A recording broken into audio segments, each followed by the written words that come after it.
Best Book Bits podcast brings you Brant Pinvidic, best-selling author of The 3-Minute Rule, producer, award-winning film director, keynote speaker, top-rated podcast host, Forbes contributor, rejecter of average, and overall nice guy. Brant, thanks for being on the podcast. I like that intro. I should bring you on the road with me. No worries. Now, from audience who don't know you, take me back to a moment of your younger days, and how did you get where you are now, and whereabouts did you grow up? I grew up in Canada, a small town called Victoria, British Columbia. I was an entrepreneur, serial entrepreneur, and I had an idea for a TV show, and I went and funded it myself and made it, and I just couldn't sell it in Canada, of course, because it's not the same system. And so I went down to the United States, into Hollywood, and I bashed around a little bit, and people were very impressed with what I had put together with my own money, because nobody was dumb enough to do that back then. And so I got a gig, down in Hollywood about 20 years ago. And then the ball started to bounce my way once I got to America. So I ended up being a pretty successful television producer, had a good run. But what I learned over the course of that process for the 20 years is that I really developed a set of skills of selling and presenting and pitching that were sort of universally applied across all businesses. And I started working with various businesses through the years, helping them get their pitches and their presentations in order. And I was just breaking it down like a TV show. So a couple of years ago, I decided to retire from the day-to-day of television and move into the idea of helping people with their pitch and presentations full time. And it's been a great run. And the book obviously has done well. So that's been a lot of fun. Yeah, awesome. What was your original idea for a TV show back 20 years ago? It was something called The Ultimate Party Quest. And it was searching for the wildest and most fun and interesting people across the country. And so it was like Survivor at a nightclub. Yeah, wow. I know you've done a couple of fantastic, you've directed and produced some best known ones. So talk to me about why I'm not on Facebook. Where did you get that idea from, and what's that all about? I wanted to make a movie. I wanted to direct a movie, and I was kind of coming up with ideas. And he was almost 13-year-old, my son, and he basically said to me he wanted to join Facebook. And I was like, absolutely not. That is terrible platform. I hate Facebook. And he was like, why? And I was like, I don't know. And I couldn't really explain it. And I just didn't feel like that was a good enough answer. I thought, oh my God, this is a great documentary. And so I decided to set out to prove how terrible Facebook was. And I pictured myself like this sort of Michael Moore expose on the evils of Facebook. And the irony was, as I got into it, I realized, Facebook has as many advantages as it does disadvantages. And so perhaps my sort of propensity to have hatred towards it was a little bit more about me and less about Facebook itself. So it was an exploration of that sort of process of what social media means in our world and what it means to me. And it was an interesting run. It did pretty well. So that was pretty fun. That just sort of set me on the idea that I could go and explore these kind of things.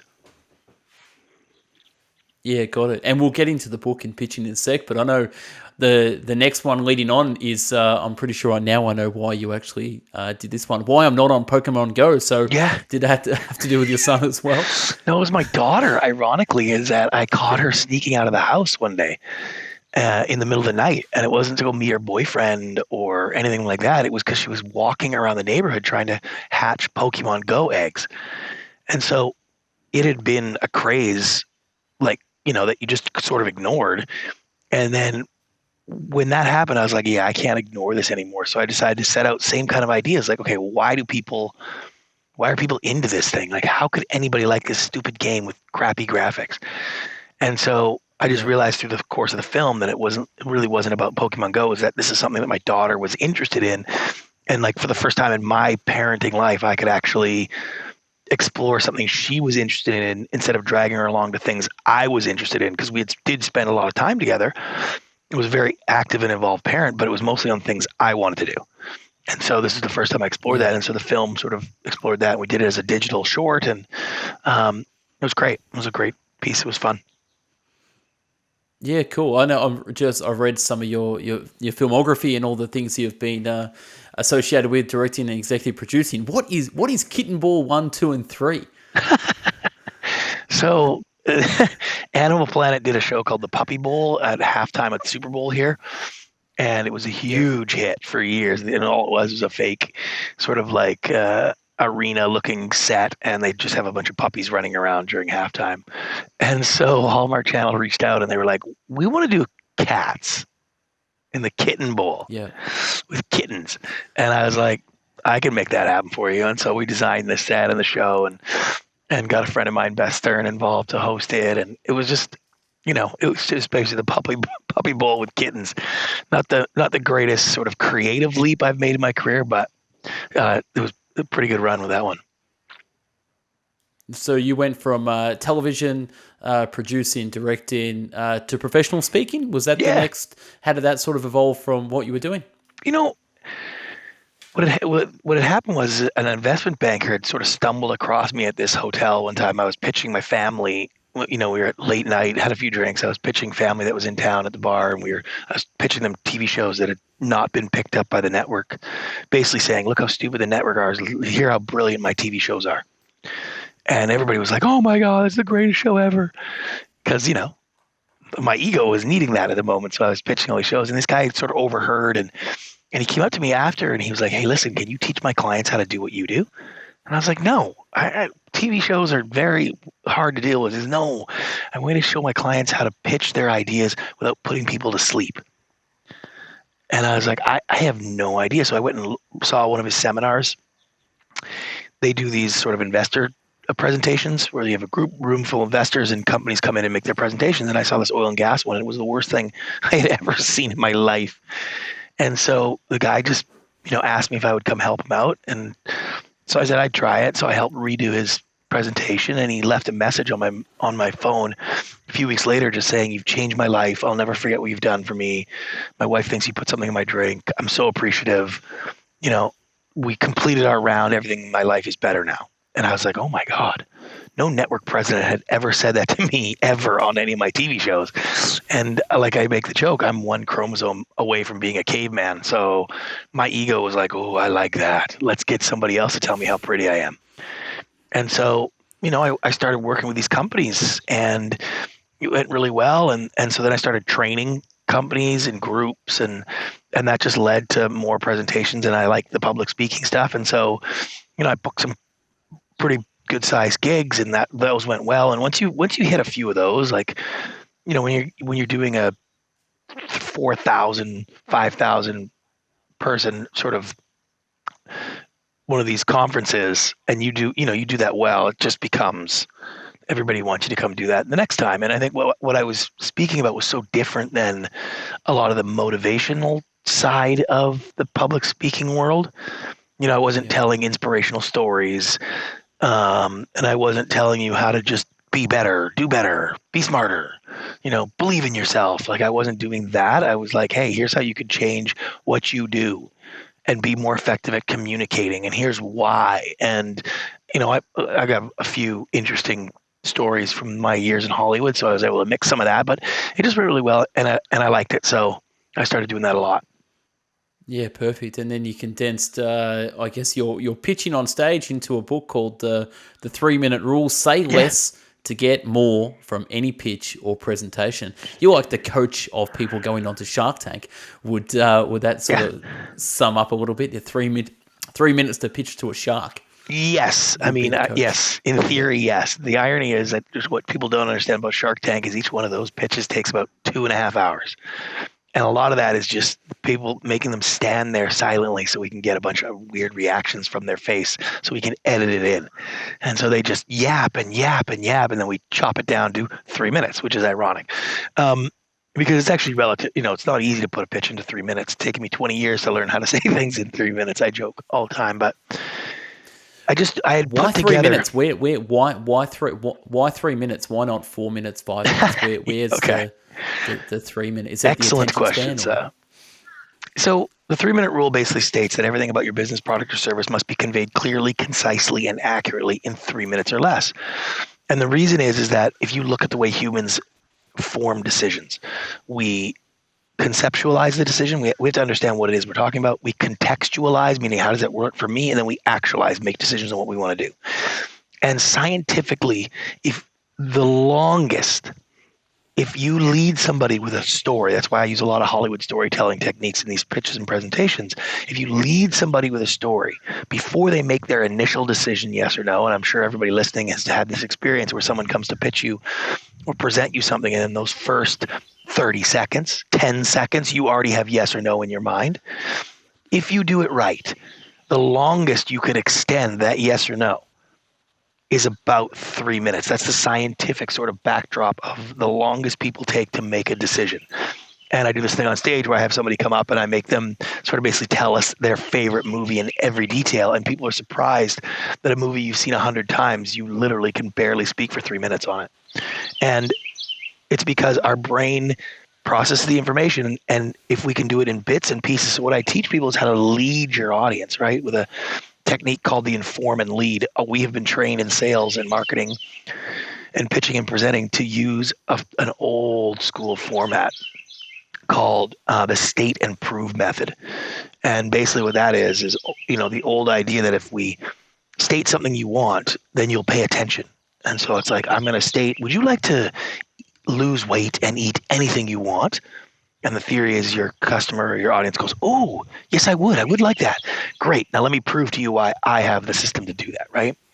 And in today's world with the marketing and the bombardment of ads and clickbait and click funnels and all the things that we've been plastered with over the years, that just doesn't work. If, picture that elevator pitch if someone was in the elevator with you and said, excuse me, sir, I have an investment idea that will make you 10 times your money by the end of the year. Would that interest you? You don't lean in and go, ooh, tell me more, right? You like recoil and be like, oh my God, this is total crap, right? And so what I teach people now is how to use the inform and lead, where you basically use information in its core simplicity to give people the roadmap to the conclusion that you want them to come to. And that's how we've been doing it in Hollywood for like 100 years, right? I take my favorite movie, The Shawshank Redemption. We don't start the movie by saying, Andy Dufresne escapes from this horrifying prison. Let me tell you why. Spoiler alert if you haven't seen the movie. But, you can watch that movie 100 times and you still want him to escape. Because at the end of the day, like, you learn the characters, you learn their struggles, you learn the reasonings. We lead you to that moment. And that's the power of really good storytelling. And when you use a simplified method to make your story clean and clear and crisp, people are drawn to it. Yeah, you say in the book, simplify, say less, get more. The key to effective pitch or presentation is to separate what you want to say from what needs to be said. Hallelujah. Simplicity is power, clarity is compelling, information is value. You want to talk about that? That's really, really good. That is really good. I love that. It's funny because even when I wrote that, I had no idea how fast things were changing, right? It's even more now than ever. And one of the things I get a lot is I get companies coming in and ask if I can train their sales forces to be more confident. And I say, well, of course I can't do that. Nobody can teach you confidence. It's not how that works. You can teach someone how to pretend to be confident. You can teach someone how to have the mannerisms of somebody who's confident, but that is phony, and people pick up on that, and people don't like that. And the truth is, at its core, confidence comes from the value you believe you are bringing to others. And so I use this example. If you were getting married, and you and your bride were interviewing the caterers, and I really wanted to be your caterer, and we were going to be talking about who the chef that was going to be there that night to serve the food. If the chef I had was Gordon Ramsay, how many words would I need to sell you and your bride that, right? I'd use 4 words. I have Gordon Ramsay, and that's it. And I'd be supremely confident. Obviously, I wouldn't spend 15 minutes trying to explain to you who Gordon Ramsay is or his Michelin stars or any of that stuff, right? Like, I'd be so excited. Conversely, if I didn't have Gordon Ramsay, if my chef was my brother-in-law who's an ex-convict who doesn't cook but really mean and demanding that I find him a job, how many words would I need to sell you that idea, right? I would be there telling you how the cook isn't really the most important thing, that it's the ambience of the way. I would be trying to sell you that. And what people instinctively know is you can sense that. You know when someone's selling you. No one wants to be sold. And so there's a chart that I use on stage that is the number of words you use inversely proportionally shows how confident you are. There's a scale between how confident you are in your pitch or presentation. And it's somewhere between my convict brother-in-law and Gordon Ramsay in value. And the more words you use, the more you're conveying to your audience how little value you believe you're bringing. So the more you talk, the more you explain, the more you sell, the more you try to convince your audience, the less they will believe you, because they will sense a lack of confidence and they will feel sold.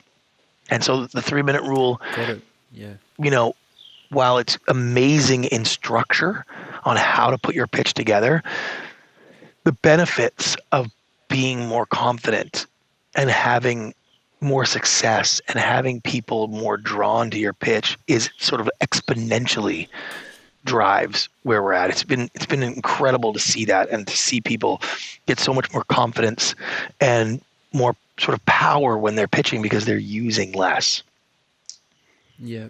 Yeah, I'm going to get into the breakdown of the 3-minute pitch, but I want to talk first about the 2 misconceptions of the 3-minute presentation. I'll give you number 1, and misconception number 1 is the presentation needs flair.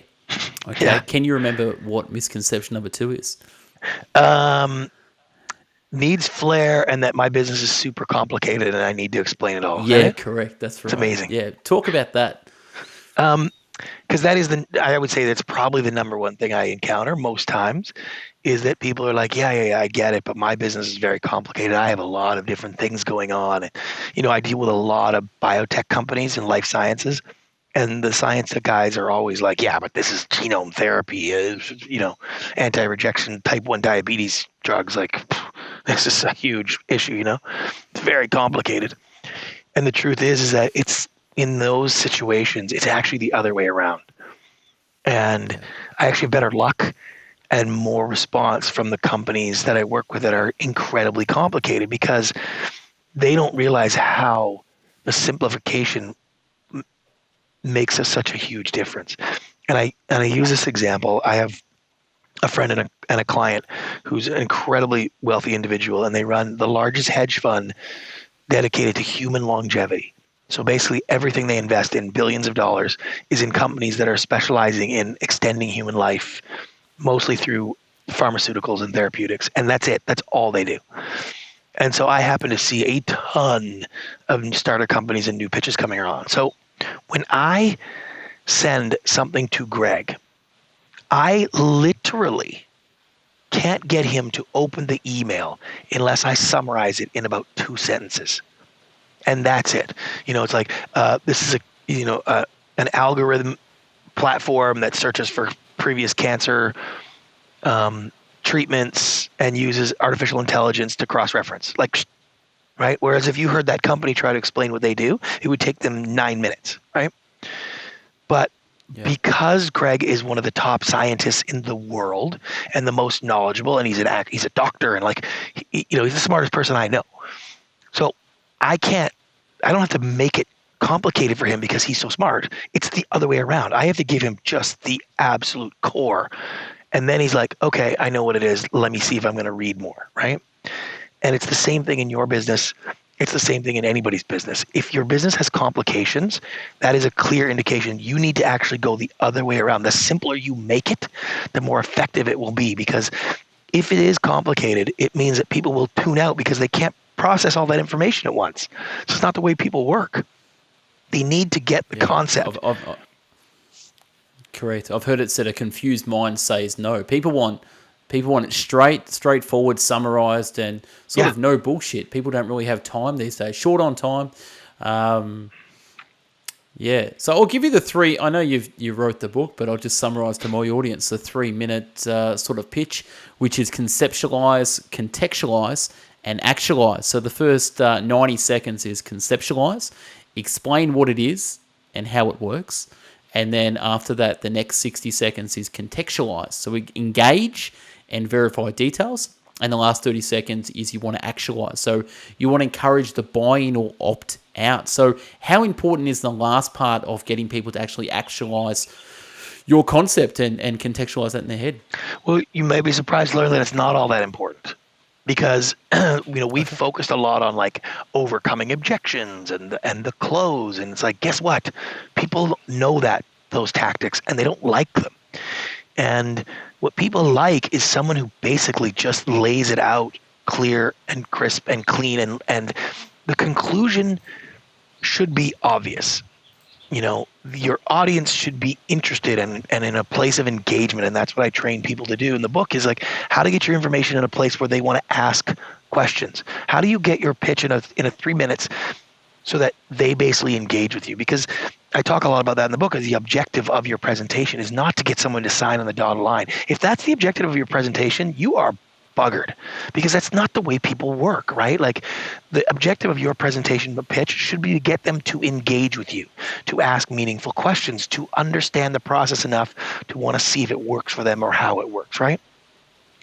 And so if you focus on that, then you'll have people that you're engaging with, and the closing, the actualization, when can I order it, how do we start, all that stuff becomes a natural process. And it's not part of the sales pitch as much as it is part of like, I've informed you, I've led you to the conclusion, now what do you want to do with it?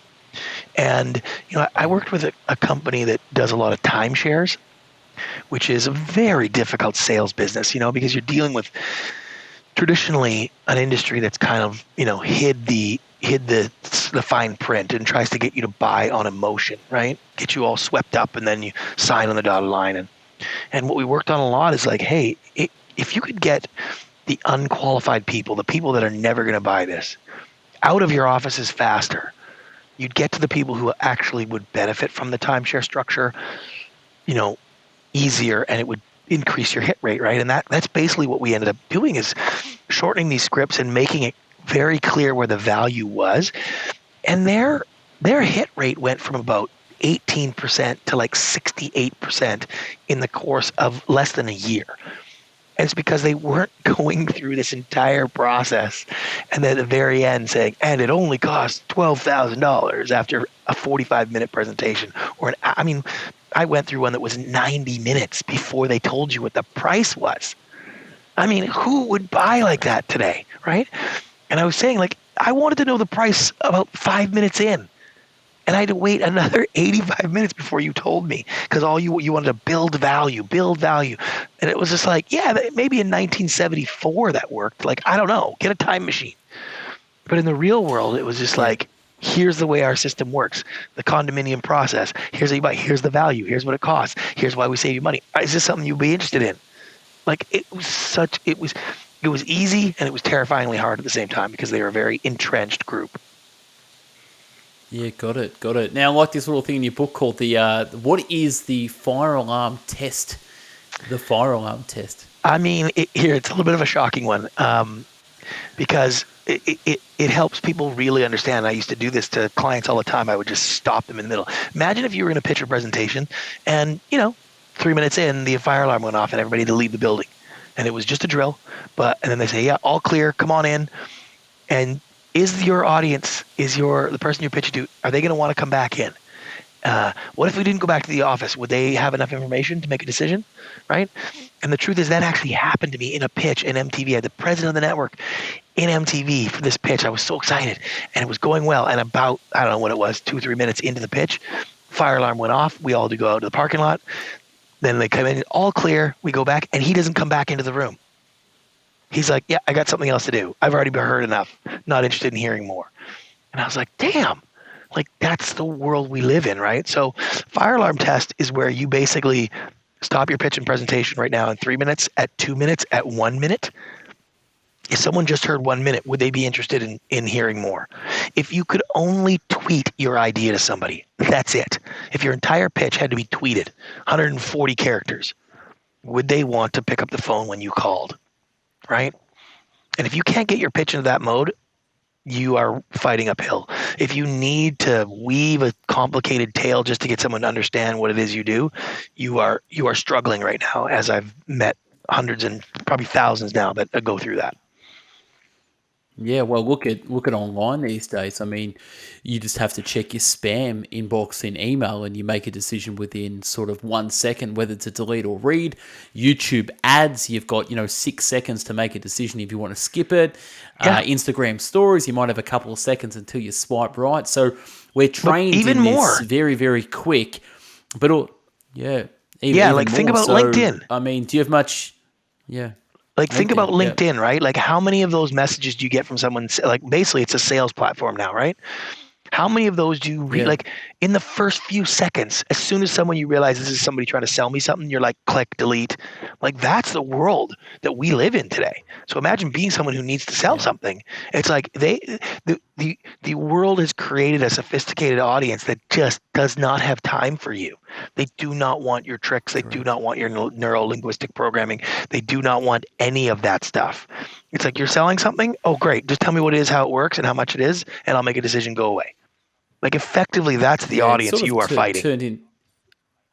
Correct. It's turned into a red ocean. I mean, that's Yeah. online and what you do with the offline stuff as well. I know you do some coaching with C-level executives as well. Are you still doing that? And Yeah. too? So I find that a lot of those execs at the high levels are looking for ways to convey the value of their business or product or service. They understand it so well, they know it, and the real friction is getting their customer or their audience to understand it as well as they do, to see the potential, to see the value. And if you can make your audience see the value of what you are pitching or presenting the same way you do, well, they kind of have to be interested, right? And so that really is the Yeah. only goal, is how do you translate your knowledge into someone else's understanding? Because if they understand it, then they will try to find a way to make it work for them. Yeah. Yeah. Perfect. What are you sort of currently working on at the moment? Is there another book or a TV show, or what have you got your sort of fingers in which pies at the moment? I've been doing I did a lot of training for teachers to how to do better online presentations to, because of the COVID, it was very hard on kids. So I worked on that. I do quite a bit of charity stuff now. Because I found like for the last couple of years, it was fun chasing big clients, and basically I always say I was chasing logos, right? Like I wanted big fancy logos from high level companies on my website, kind of stuff. And then you do that, and that's great. And then I found like what I wasn't doing a lot of is startups and small businesses and niche entrepreneurs that I actually kind of really enjoyed helping and making a difference in people's lives. So I really enjoyed that. And then for the most part, I'm making a new movie right now, traveling across America for 6 months to all 48 states, meeting people, and so I'm in the middle of that, and I look for really interesting clients and people who really need what I do, and I like the companies that if they could explain it to people, it would change what they do. I do get a lot of requests for companies that just want to be, 3% better, 6% sales increase. And it's kind of like, that doesn't really excite me. Or I do get quite a few companies that have really terrible products and want a way to trick people into buying them. And it's like, I'm not interested in that. So I'm kind of looking for those diamonds in the rough that are like, oh man, I understand why people don't know what you do because your pitch is terrible. But man, if we get the pitch right, people will totally get this. That's very exciting for me. Yeah, got it. There's a quote out there that says it's not the best known it's not the best product that wins. It's the best known. So Yeah. sometimes you got to have a bit of both. You got to be known and you got to be good as well. Yeah. And I But find that with best doesn't public always companies win are like if you're that. not known. I love the small cap Yeah. public companies. And this is the thing, there's thousands of public companies out there, and the average person knows about 46 of them, And so same with investors, they just don't know these companies. And so I find a lot of these public companies with these great products and amazing businesses, but no one's ever heard of them. And I can literally redesign their entire structure of how they pitch and present their company and their idea and who they are.